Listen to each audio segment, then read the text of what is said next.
override the move function in these classes, and that's fine. The problem is you are defining a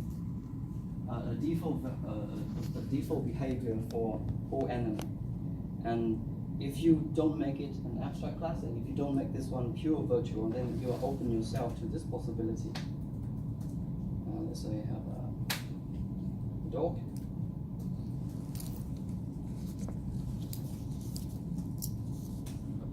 Public animal.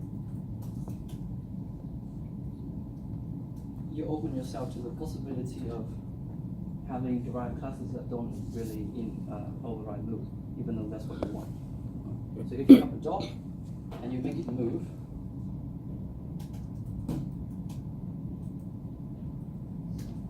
it will not say anything.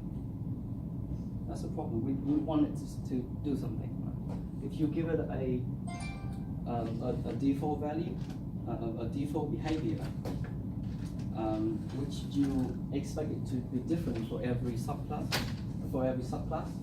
then you need to make it pure. So basically, you contract this class to have to provide some implementation. And this is not even the worst case. The worst case is you make swimming the default behavior. So you say, okay, I'm gonna save myself from overriding move in fish. So everything up to this point is still fine. So when it is a fish, it will still say I'm swimming. When it is a bird, it will still say I'm flying. But then you open yourself to the possibility of this, having a dog class that doesn't override move, and when you make a dog move, you say I'm swimming. Right. So you don't want this. You want to make sure that everyone that extend your library, for example, they must provide some sensible behavior for their derived classes. So that answers his question.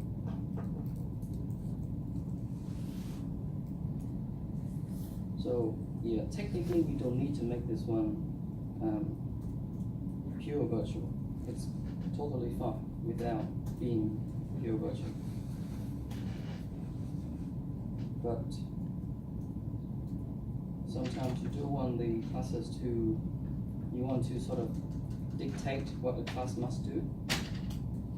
And you do that with the virtual class. With an abstract class. So everything is good.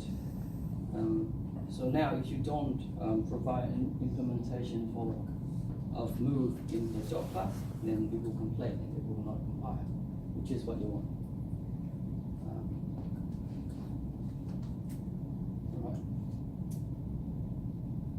Alright, so let's get into today's lecture. So we continue the multiple inheritance problem.